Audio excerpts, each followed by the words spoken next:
Selamat malam buat kita semua. Mohon maaf sebelumnya kita kuliahnya digabung ya, 3 kelas karena nggak ada waktu lagi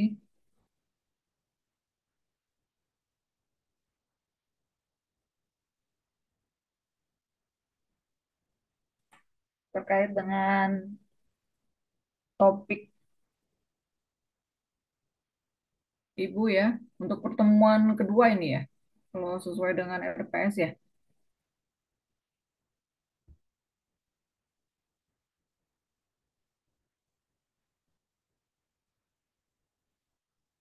Mungkin sudah dijelaskan oleh Bu SK kenapa ada mata kuliah metodologi penelitian dan di kurikulum ini disampaikan di semester 7.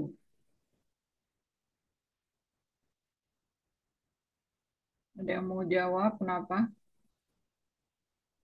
Ada yang bisa jawab buat apa ada mata kuliah metodologi penelitian?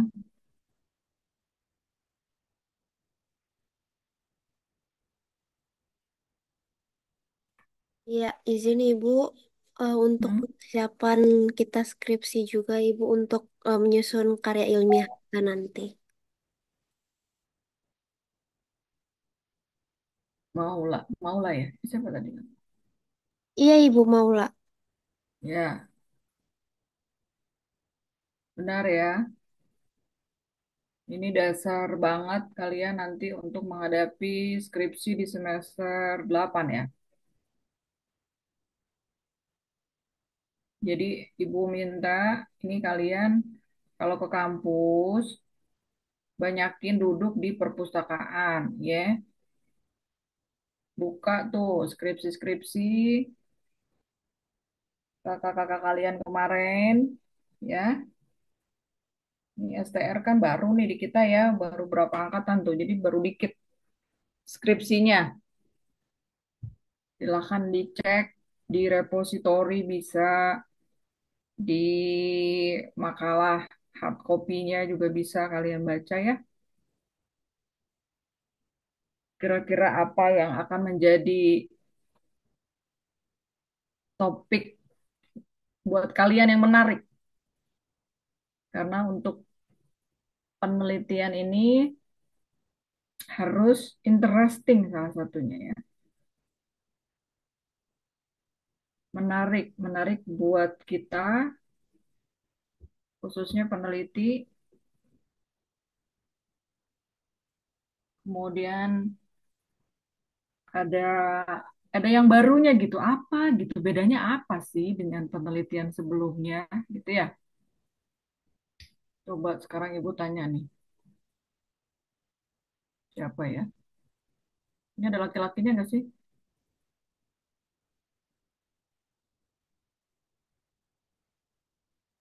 Bintang, apa kabar? Bintang udah masuk ya semester 7. Apa kemarin udah masuk juga di semester 6? Ibu belum ketemu lagi sama Bintang. Bintang ada? Muhammad Bintang, Izin jawab ada Ibu. udah sehat ya? Sudah sehat Ibu. Kalau kamu Bintang udah punya rencana kira-kira mau penelitian apa nanti? Alhamdulillah Ibu sudah punya rencana Ibu. Mm-mm. Tentang apa? Biar biar orang Mungkin orang lain jangan ngikutin kamu. iya. Cari topik yang lain apa? Bintang. Mungkin antara anak atau komun Ibu, komunitas. Oh, ininya passionnya ke keperawatan anak ya, atau komunitas. Iya Ibu.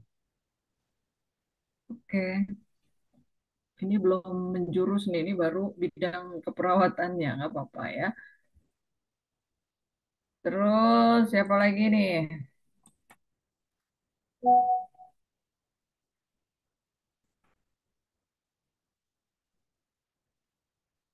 Dimas, Hadir Dimas, Ibu. iya, Dimas apa? Mau udah punya, udah kepikiran, kira-kira mau meneliti apa nanti di semester 8? Izin menjawab Bu. Kurang terdengar Ibu. Emang Dimas di mana? Suara ibu keras begini juga. Topik, udah punya topik penelitian apa buat semester depan? Ah, izin Kamu, jawab Bu. Untuk mm-mm. topiknya ini sih Bu. Palingan palingan untuk departemennya,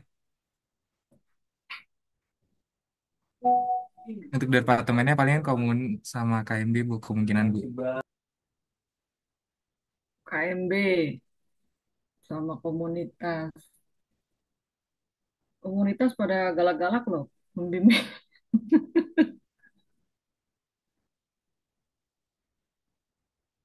Enggak ya, tenang aja. Semua pembimbing oke,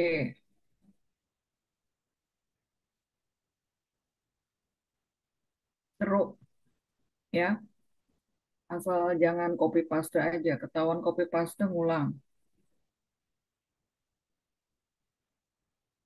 Satu lagi ya, siapa nih?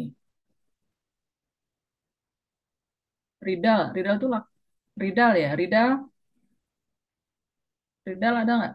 Iya, jadi Bu, Ya, Ridal, kamu mau penelitian di bidang apa? iya Bu, jadi Bu mungkin eh, KMB Bu atau mungkin anak kali Bu. KMB mungkin, anak kali. Oke, nggak apa-apa, masih gambling ya. Nih, kalian udah pegang RPS-nya kan? Mata kuliah metodologi penelitian ini. Ada praktikum buat proposal penelitian ya, plus manuskrip. Nah, kalian tuh searching deh tuh ya. Hati-hati ya menggunakan AI sekarang nih banyak ya. Cara cepat pakai AI, pakai mahasiswa-mahasiswa. Sah saja tapi jangan sampai cek lagi ya terkait dengan sumber referensi ya.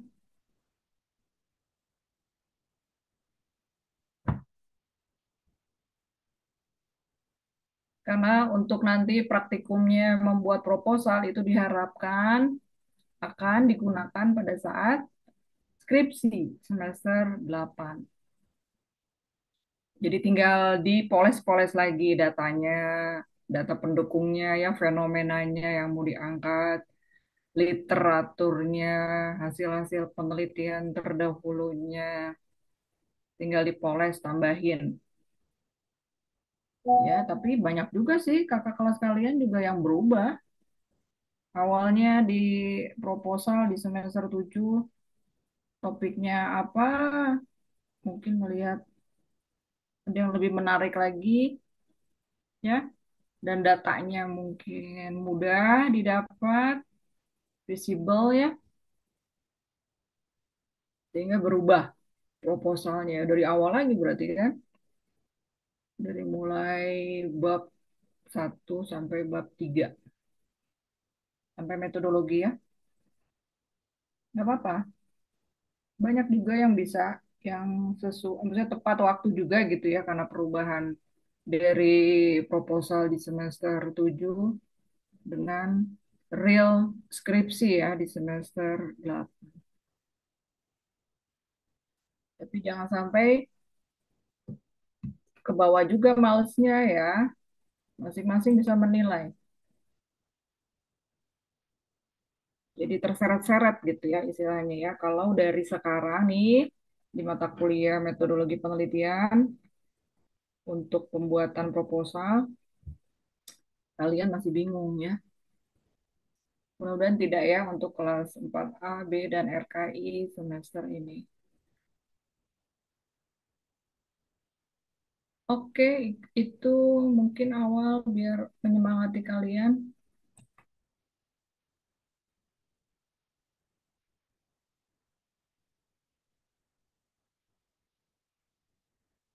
Kalian udah lulus EBN kan kemarin ya di semester 3 ya? Itu adalah salah satu cara untuk mencari bukti kan ya, mencari literatur terkait apa yang akan eh, interestnya, topik interestnya apa gitu ya, terkait fenomena apa itu bisa digunakan EBN pakai Pico. Jadi untuk mencari literaturnya seperti itu,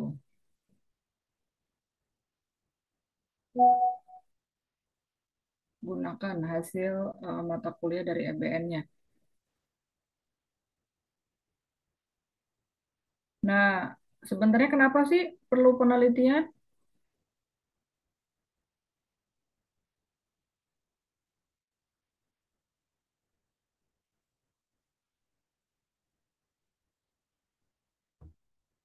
Kenapa ada penelitian?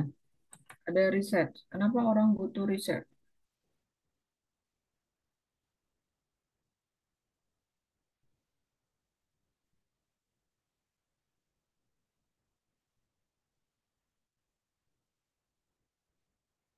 Ada yang mau jawab? Herti, Ya, Hertina Ayu, panggilannya apa? Ayu, ya, izin biasanya dipanggil Nayu. kurang suaranya, suaranya kurang jelas. Ya, izin Bu biasanya dipanggil Nayu. Ah, Iya. Izin Bu, suaranya kedengaran nggak? suaranya kurang keras. Udah kedengaran belum Bu? Ah, sudah. Iya Bu. Menurut saya dari riset ini dilakukannya riset itu untuk memperbarui tindakan atau praktik yang udah ada supaya bisa lebih efisien dan juga lebih eh, apa ya istilahnya berdasarkan praktek terbarunya juga. Hmm,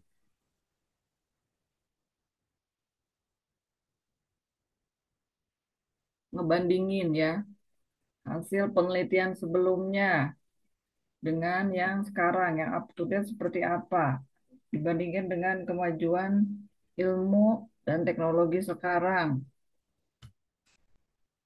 membandingkan ya. Tapi makanya Ibu ingin kalian cek hasil-hasil skripsi kakak-kakak kalian di perpustakaan ya. Banyaknya apa? Ada nggak sih? Ini kan kalian belajar nanti metodologi ya. Penelitiannya apakah hanya survei? Nah, itu. Apakah eksperimen gitu ya? Atau hanya mencari hubungan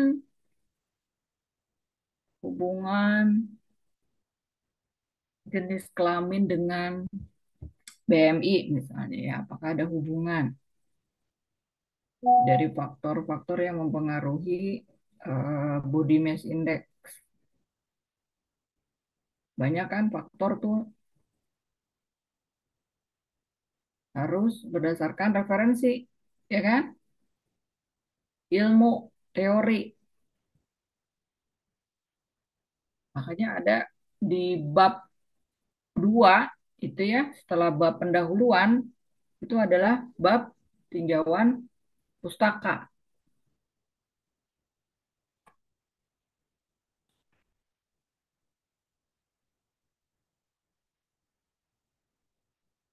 ya kan?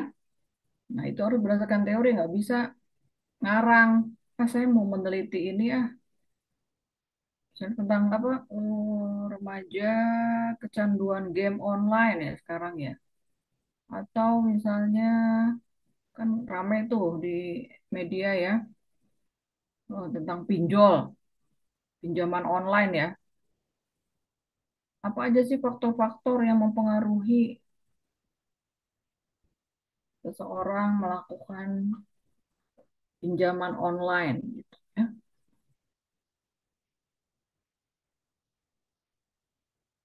Harus ada dasarnya. Pinjaman itu kan apa? Pinjol, istilah pinjol dari mana? Ya ini untuk ekonomi ya, contoh aja ya. Di kesehatan juga banyak faktor-faktor yang mempengaruhi kejadian stroke misalnya pada orang dewasa di masyarakat misalnya, di wilayah puskesmas kalau yang ngambil komunitas ya, areanya ya. Biasanya untuk area kalian mau minatnya di departemen mana, itu kelihatan di judul judul apa penelitian ya, misalnya di rumah sakit X, di puskesmas,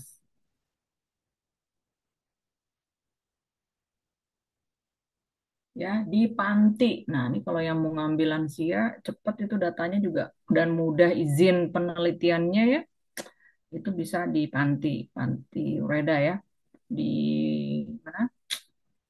Ya boleh seluruh DKI lah, Bekasi juga ada panti ya, silakan kalau yang tertarik untuk ngambil masalah lansia ya, bisa menggunakan tempat di panti.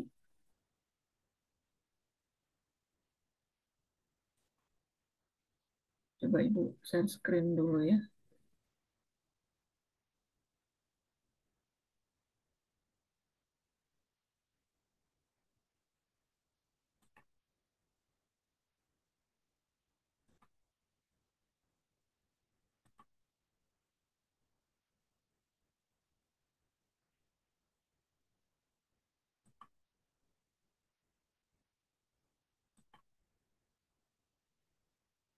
Ini ya, sudah nampak belum?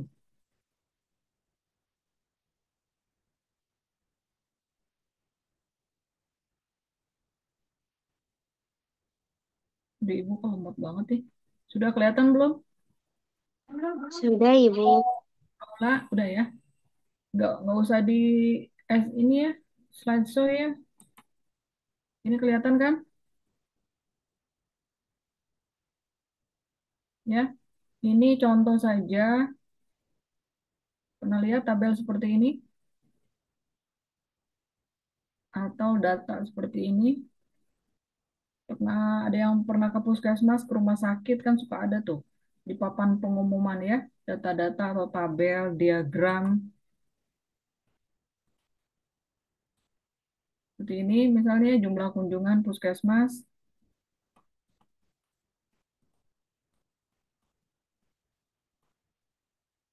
ya. Ini website BPS apa BPS. Nih kalian juga harus familiar sekarang dengan website-website punya pemerintah yang datanya berisi data yang bisa kita ambil ya, BPS, Badan Pusat Statistik ya, atau kemenkes.go.id. Kemudian kalau data dunia WHO ya. Ini kalian juga harus familiar dengan data-data itu. Pastinya sudah ya. Di mata kuliah sebelumnya kan pastinya banyak pencarian literatur ya.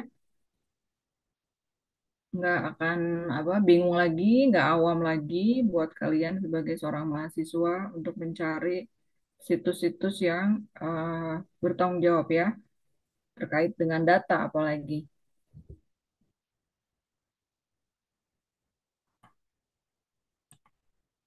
Ini ya, contoh survei, kuesioner, ini contoh sekarang kan zamannya pakai G-Form ya, Google Form atau apa istilahnya sekarang apalagi pakai selain G-Form apa Bitly ya apa. Silakan aja dipakai untuk mengumpulkan ini kan alat ya, alat pengumpulan data. Ini kalian akan pelajari nanti kuesioner, kemudian eh, bentuk kuesionernya juga apakah hard atau menggunakan online ya.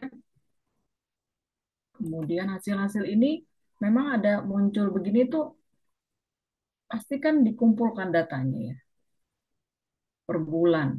ada 500. Ini bisa di breakdown lagi. Nanti data tuh seperti itu. Ya, ini kan adalah hasil pengumpulan data, hasil penelitian sederhana sebenarnya ini ya. Data-data puskesmas, data-data kunjungan. Nah, itu nanti yang akan kalian apa bisa dimasukkan ke dalam background pendahuluan. Ya, data kalau misalnya ngambil di puskesmas misalnya. Data biasanya kita minta itu 6 bulan atau 3 bulan terakhir ya, atau 1 tahun lah paling lama. Data penyakit terbanyak misalnya di puskesmas X atau di rumah sakit.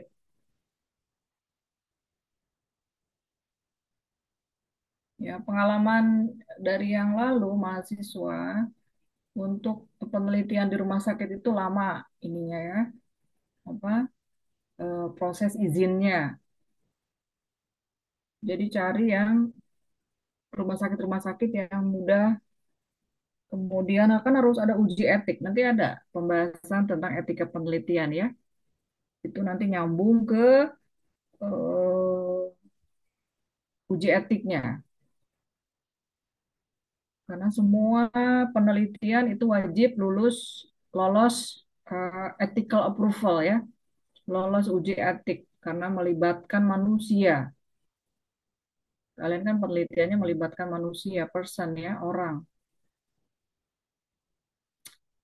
Hewan aja ada harus lolos uji etik juga, menggunakan hewan coba misalnya. Apalagi ini menggunakan respondennya adalah sampelnya adalah manusia.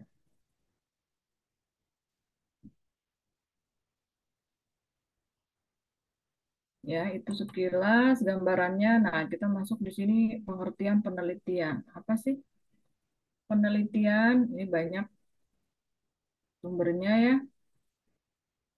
Upaya mencari informasi untuk memecahkan suatu masalah dengan metode ilmiah.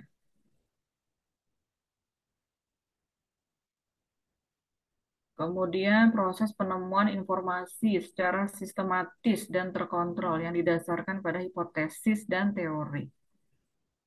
Proses penemuan dan analisis data secara sistematis dan logis untuk mencapai tujuan tertentu. Kemudian penelitian juga dikatakan adalah kegiatan ilmiah. Ya, ini ilmiah ya. Nanti ada pembahasan. Kalian nanti kan pernah mungkin beberapa dosen atau kalian juga tahu istilah plagiarism ya. Asal mensitasi asal mengutip tanpa menuliskan siapa orang yang atau dari teorinya siapa ya. Nah, itu plagiarism, jangan sampai seperti itu. Jadi tulis masukkan ke dalam daftar referensi ya, citasinya dari mana.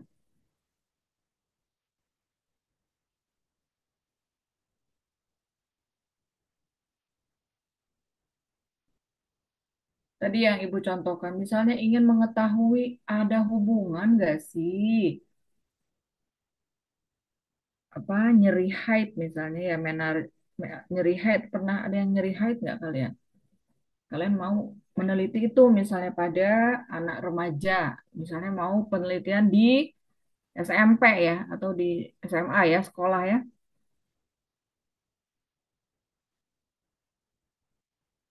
Ada hubungan nggak umur misalnya, usia usia haid dengan nyeri haid,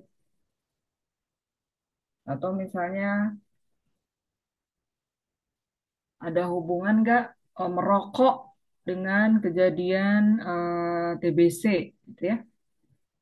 Nah, itu kan ingin mengetahui, ingin menemukan, ingin mencari informasi.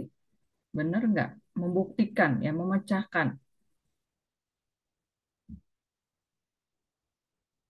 Nah, itu harus didasarkan pada metode ilmiah, ya, metodologi. Makanya kalian belajar metodologi penelitian. Ada tahap-tahapannya.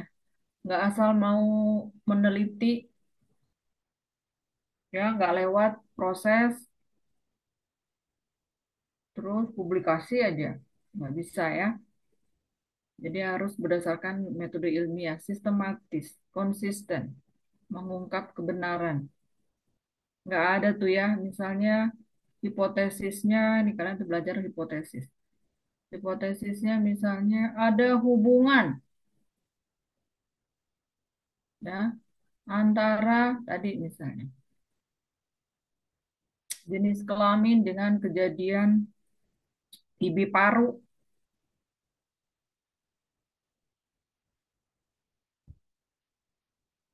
Tapi pas diteliti, kalian didapatkan hasil analisis datanya misalnya kok nggak ada hubungan ya.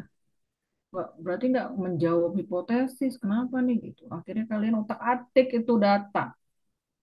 Nah, ini nggak terpuji ya, nggak jujur. Padahal ada nanti etika penelitian itu veracity ya, kejujuran. Ini harus kalian camkan ya, mulai dari sekarang nih. Datanya harus benar, kemudian hasil analisisnya juga tidak ada manipulasi data. Memang berat ya jadi seorang peneliti itu bebannya ya, apalagi sudah dipublikasikan misalnya, ya, tapi datanya nggak valid. Uji VR-nya nggak valid misalnya. Oke, ini lanjut ke karakteristik penelitian. Apa saja yang pertama bersifat sistematis dan logis, artinya dibuat secara masuk akal ya, berurutan ada prosedurnya. Kemudian bersifat ilmiah, tanggung jawabkan ya karena ini adalah temuan fakta ya, data di lapangan ya. Jadi harus benar-benar mengumpulkan datanya. Harus benar kuesionernya yang dipakai. Harus diuji validitas dan reliabilitasnya. Efisien dan bermanfaat.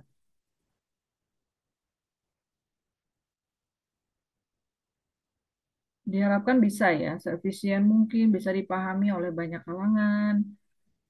Ada kontribusinya buat perkembangan ilmu pengetahuan. Kalau kalian karena di keperawatan pastinya akan berkontribusi pada perkembangan ilmu keperawatan ya.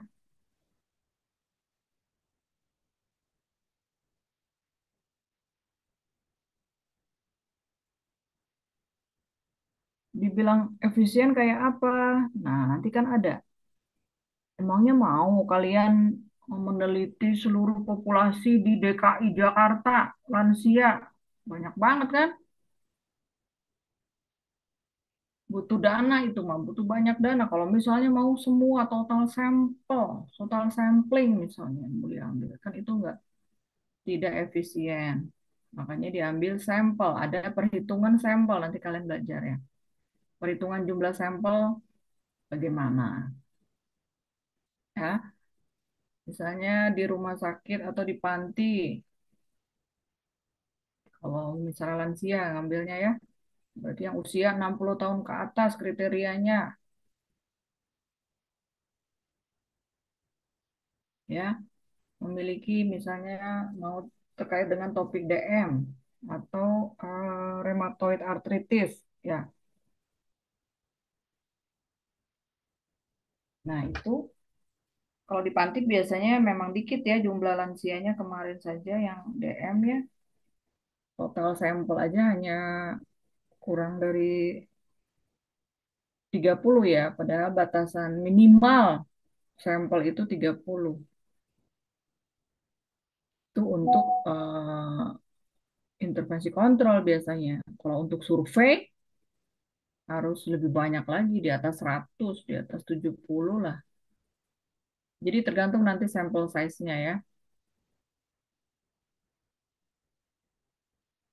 Nanti kalian belajar istilah apa rule of thumb.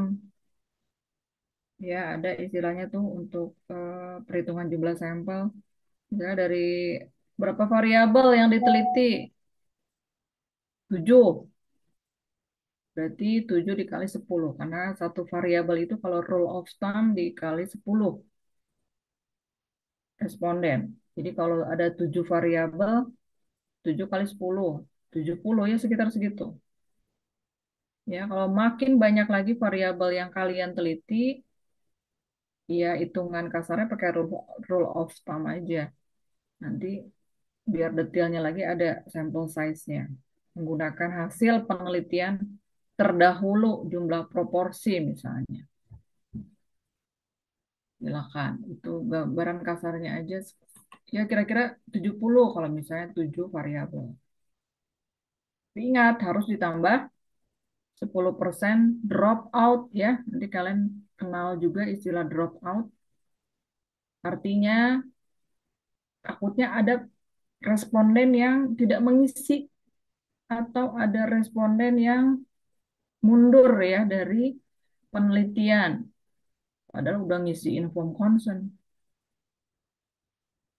Ya, sudah dijelasin bahwa ini akan bermanfaat, tapi dijelasin juga nanti ibu bapak akan diberikan apa souvenir setelah mengisi kuesioner gitu ya, harus itu ya. Jadi disiapkan souvenirnya sebagai apa kesediaan ya, ucapan terima kasih cenderamata buat responden. Tapi mundur, nah itu 10% drop out itu dari jumlah sampel itu penting banget. Jadi bisa menutupi kalau sampel atau responden itu mundur ya, atau nggak jadi ngisi survei atau ngisi kuesionernya. Kemudian analitis. Jadi ada proses analitiknya ya, analisisnya. Jadi dibuktikan, dijelaskan apa hubungannya, apakah ada hubungan antar variabel ya, diuraikan karakteristik respondennya. Nah, itu ini di bagian analitik. Jadi ada 4 karakteristik penelitian. Lanjut ke klasifikasi penelitian. Apa itu? Ini ada namanya penelitian dasar ya, atau penelitian murni yang dilakukan secara mendalam terhadap suatu fenomena. Tujuan penelitian ini adalah untuk mengembangkan teori. Kemudian ada namanya penelitian terapan atau operasional untuk mendapatkan informasi dan menggunakannya sebagai langkah pemecahan masalah. Biasanya penelitian ini digunakan untuk kepentingan masyarakat, penelitian terapan atau operasional. Kemudian penelitian tindakan atau action research untuk memperbaiki situasi. Biasanya ini banyak dilakukan di kampus pendidikan ya, IKIP atau UNJ ya. Karena ini penelitian termasuk penelitian tindakan kelas, action riset yang dilakukan di kelasnya untuk memperbaiki proses pembelajaran.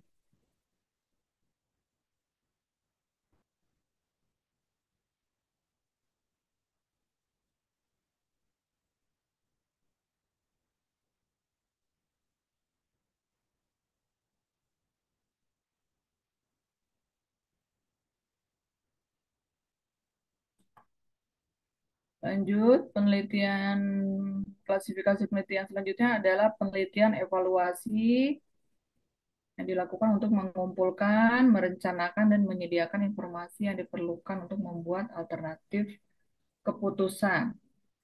Evaluation research ya.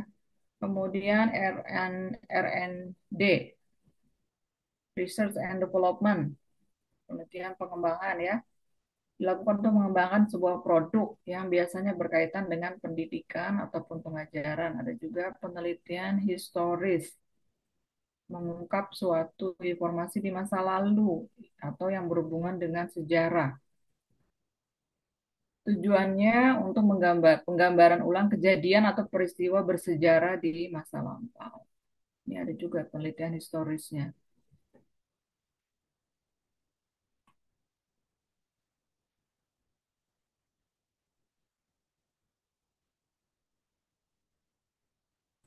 Nah, kalau di kita di kesehatan ini banyaknya di penelitian terapan ya,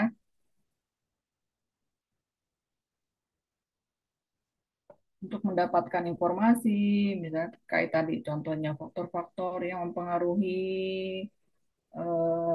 kejadian BBLR misalnya, berat badan lahir rendah pada bayi di puskesmas atau di rumah sakit atau misalnya di mana ya, cari fenomenanya yang banyak terjadi di mana. Contohnya itu. Kemudian lanjut ke tujuan penelitian. Apa sih tujuan penelitian? Kalau kalian baca di skripsi, di pedoman skripsi, itu ada tujuan penelitian. Tujuan penelitian ada tujuan umum dan tujuan khusus.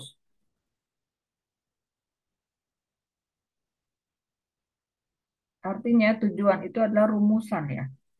Kalimat yang menunjukkan adanya suatu hasil atau bagaimana sesuatu akan diperoleh setelah penelitian selesai dilakukan. Tujuan itu harus mampu dicapai, ya, sama dengan tujuan asuhan keperawatan, ya, harus smart ya, spesifik, bisa dicapai.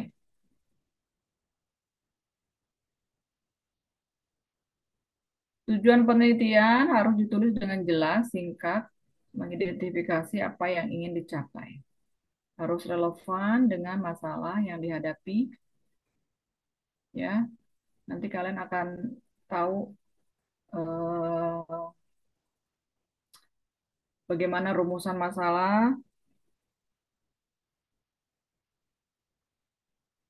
kemudian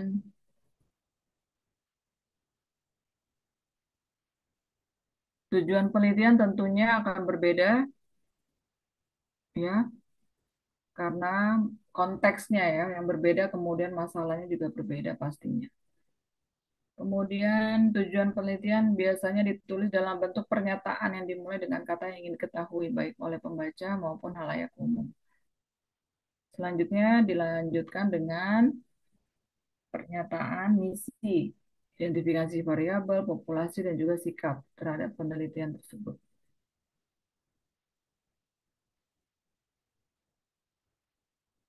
Intinya tujuan penelitian adalah untuk datanya ya, dapat ditemukan ya, dikembangkan dan dibuktikan.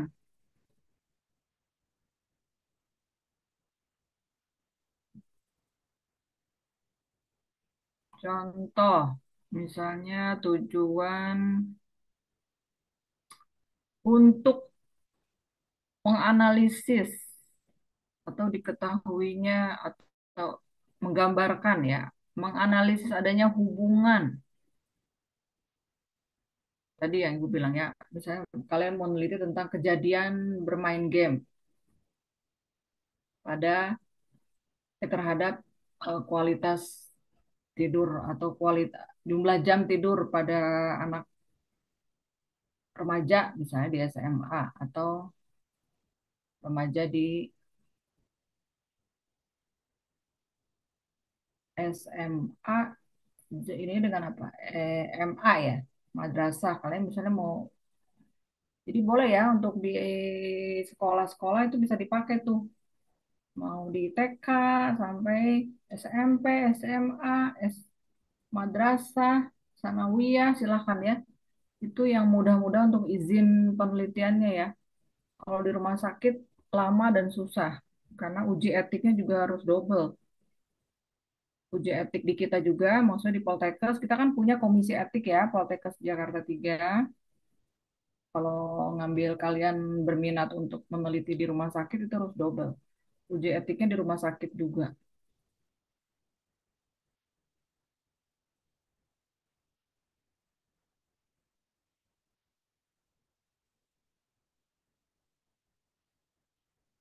ya.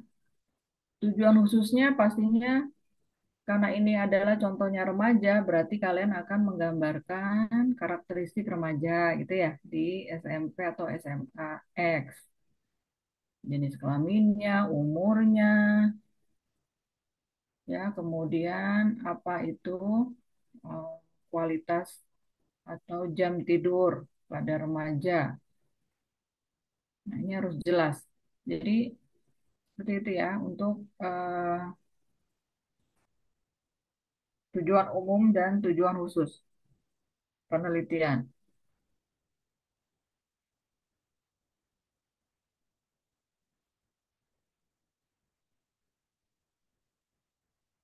Lanjut ke manfaat. Manfaat juga sama. Itu ada di bab 1 ya. Kalau di proposal penelitian, manfaat penelitian itu di bab 1. Ada manfaat teoritis, artinya berhubungan dengan pengembangan ilmu. Pastinya akan memberikan tambahan pada ilmu pengetahuan ya dari apa yang akan kita lakukan, dari penelitian yang akan kita lakukan. Akan setidaknya berdampak atau berkontribusi tadi kan ya, memberikan kontribusi. Nah ini pada ilmu pengetahuan untuk teoritisnya, manfaat praktisnya. Nah ini bisa diambil dari penelitian adalah oleh peneliti itu sendiri dan pembaca. Kalau sudah publikasi, makanya kalian nanti praktikumnya ada membuat manuskrip. Nah, kalian juga cek manuskrip seperti apa, buka link jurnal keperawatan kita ya, Jacob, jurnal keperawatan. Atau online jurnal Poltekkes kan, Poltekkes Jakarta 3. Silahkan dicek. Kayak apa sih manuskrip.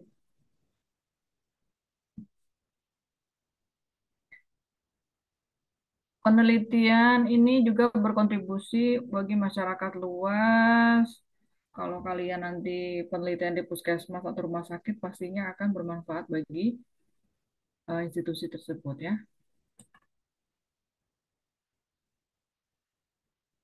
Manfaat penelitian keperawatan ini fokus langsung ke keperawatannya tadi, manfaat penelitian secara umum ini ya. Manfaat penelitian keperawatan apa? Menyelesaikan masalah keperawatan dan pengembangan atau memvalidasi teori. Memberikan fakta yang berasal dari pelayanan keperawatan. Menerapkan hasil riset untuk meningkatkan mutu pelayanan dan asuhan keperawatan. Mengevaluasi mutu, mengembangkan ya sebagai kunci untuk menyediakan pelayanan yang tepat sesuai kebutuhan. Kemudian proses yang memungkinkan banyak pertanyaan muncul dalam praktik keperawatan sehari-hari itu dapat dijawab, artinya menjawab eh, apa aja sih pertanyaan yang biasa muncul ya di bidang di dalam praktek keperawatan. Kemudian memberikan data yang mencatat efektivitas dan kualitas asuhan. Coba kalian lihat.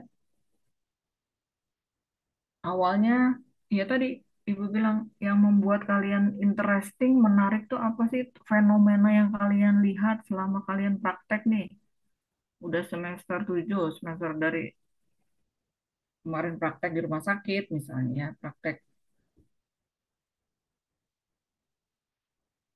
baru di rumah sakit ya. Puskesmas udah belum? Udah ya. Kalian lihat fenomena apa di pelayanan. Nah, itu yang kalian mau teliti kira-kira apa? Harus menarik dulu buat kalian minimal ya. Jadi untuk proses selanjutnya tuh mudah, enak. Kalau kita sudah ada interest. Kemudian kegunaan penelitian pastinya adalah bahan ya. Karena berupa data yang dapat digunakan untuk perencanaan bidang kesehatan. Ini untuk para stakeholder ya, penentu kebijakan. Kemudian untuk melihat dan membandingkan tingkat kesehatan, untuk menentukan masalah dan penyebab dari suatu masalah, dan untuk menentukan prioritas program kesehatan. Ya, ini juga sudah dijawab pastinya dari kita masih kecil kali ya, ibu juga ya. Para pendahulu-pendahulu kita tuh sudah menerapkan ini ya, hasil-hasil penelitian yang untuk merencanakan misalnya pembiayaan kesehatan. Dulu kan belum ada BPJS ya, istilahnya belum ada apa. Itu kan hasil dari data, bahan ya, dari bahan dari hasil penelitian. Kemudian kenapa dibandingkan mungkin dari negara yang sama ya, yang serumpun dengan Indonesia, dengan apa, masalah kesehatannya yang mirip gitu ya. Nah, itu kan bisa juga untuk meningkatkan pelayanan kesehatan di Indonesia. Atau misalnya banyak ya, kita program Kemenkes aja masih terkait dengan kesehatan ibu dan anak. Sekarang lagi booming kan masalah stunting ya. Nah, tapi kalian jangan ke bawah ini juga, karena ini kan ada tetangga kita, kebidanan juga itu mereka sangat konsen juga ya terkait dengan masalah stunting. Nah, kalian apanya di keperawatannya ya yang bisa fenomena apa harus beda dengan kebidanan misalnya masalah bayi, balita ya, bidanan kan juga bahas itu masalah kesehatan reproduksi ya, kalian apa bedanya?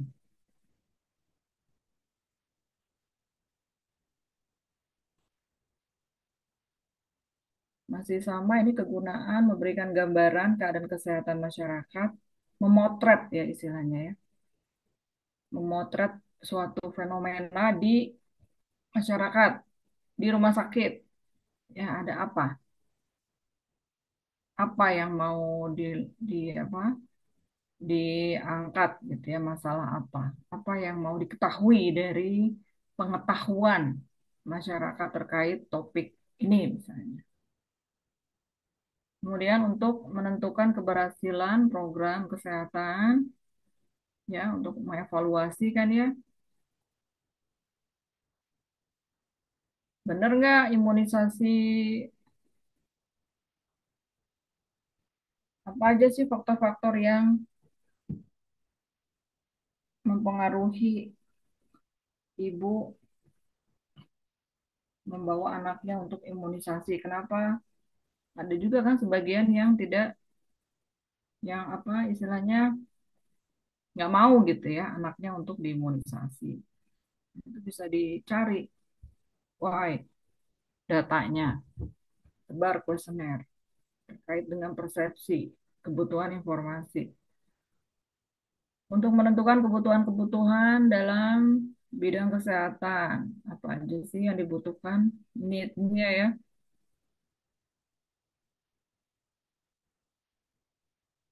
itu bisa. Untuk menyebarkan informasi dan program-program kesehatan, ya sama ya. Jadi ini kegunaan penelitian dalam bidang kesehatan. Makanya di salah satu poin di form uji etik ya, itu ada apakah berhubungan dengan bidang kesehatan, kemudian promosi kesehatan, apakah ada dampaknya dengan kesehatan, ada hubungan gitu ya. Ditanya itu, makanya pastinya penelitian yang akan dilakukan oleh kalian akan berhubungan sesuai dengan kebutuhan atau masalah kesehatan ya.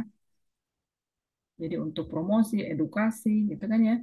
Awareness, meningkatkan awareness, kesadaran, literasi. Ini syarat penelitian yang baik, harus objektif, mewakili dari keseluruhan, artinya representatif, standar error, nanti kalian belajar kesalahan bakunya harus kecil, waktu pengambilan datanya harus tepat, ya, harus relevan. dan hubungan dengan masalah yang akan diteliti. Jangan sampai meneliti DM tapi nggak dicek,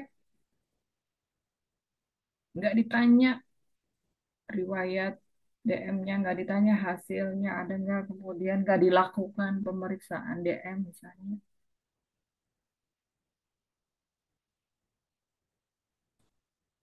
Keterbatasan penelitian pastinya akan ada dari semua penelitian yang sebagus apapun pasti ada keterbatasannya ya. Itu juga nanti ada dicantumkan di bab 4 ya, setelah analisis data, setelah pembahasan itu kalian akan menuliskan ini ya, keterbatasan penelitian. Karena pastinya apa yang kita rencanakan di metodologi di bab 3 bisa saja ada kendala ya, ada batasan, ada barrier mungkin ya ketika melakukan penelitian. Contohnya kayak kemarin banyak kan kasus COVID pada saat pandemi ya, penelitian itu tadinya harus turun ke lapangan, mencari data sehingga online. Udah berubah tuh metodologinya, cara intervensinya, misalnya cara pengambilan datanya karena pandemi. Nah, ini apa yang bisa dilakukan? Itu tadi kan online ternyata masih bisa dilakukan. Kita bisa bikin surveinya pakai Gform ya.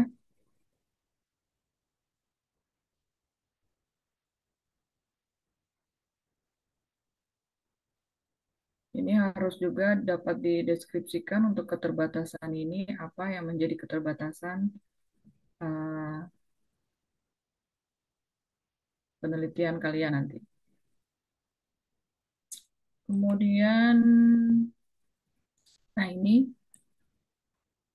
di awal yang Ibu katakan interesting, ya salah satu dari syarat ini ya, dalam merancang sebuah penelitian, ini kalian ini coba dicek, camkan ya, harus ingat ada syaratnya namanya FINER. FINER ya. Apa itu? Visible, mampu, laksana, visibility ya, interesting, I-nya, menarik, novelty, itu memberikan sesuatu yang baru, ada kebaruan, yang tadi Ibu bilang, bedanya apa dengan penelitian sebelumnya? Ya, harus jelas. Yang akan kalian teliti apa? Kemudian ethical, selaras dengan etika, ya harus lolos uji etik, harus ada etika penelitiannya, nanti akan dibahas oleh topik berikutnya ya. Kemudian relevan, ya sesuai dengan tata laksana pasiennya, kebijakan kesehatan, misalnya mendukung, ini relevan banget ya buat penelitian saya, proposalnya gitu ya. Itu datanya juga ada, kemudian untuk pengembangan ilmu pastinya. Oke, itu saja bahasan terkait dengan konsep dasar penelitian.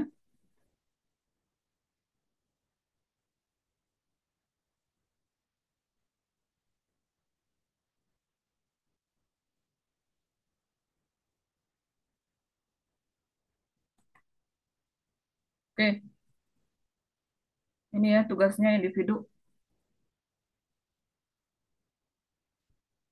Silakan dicari satu penelitian keperawatan, tuliskan judul, tujuan penelitian, manfaatnya, dan keterbatasan penelitiannya. Coba dicek di hasil skripsi boleh, ya, atau skripsi orang lain juga, maksudnya bukan dari Poltekkes, silakan ya, Poltekkes Jakarta 3 maksudnya. Tapi tuliskan sumbernya, oke? Ini tugas individu, nggak usah banyak-banyak, nggak usah pakai cover, langsung aja tulis satu halaman. Ya, tuliskan judulnya apa, judul penelitiannya, tujuannya, ada tujuan umum dan khususnya, kemudian manfaat penelitian, kemudian keterbatasan penelitian. Jadi dari bab 1 langsung loncat ke bab 4 ya, cari keterbatasan penelitiannya apa. Oke, cukup. Ada pertanyaan?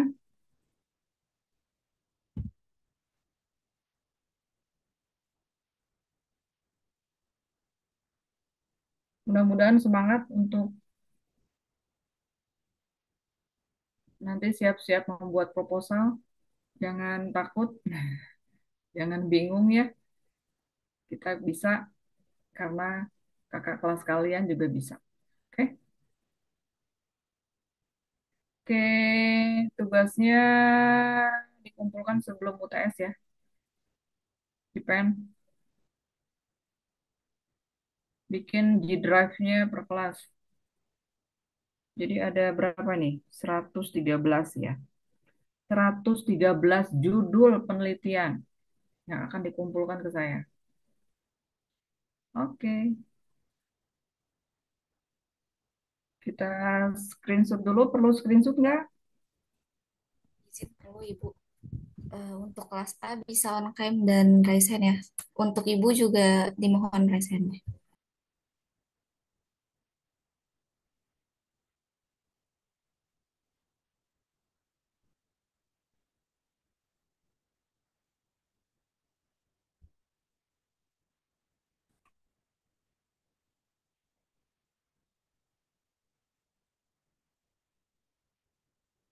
Ini ada yang di mana aja ini? Di tempat kos.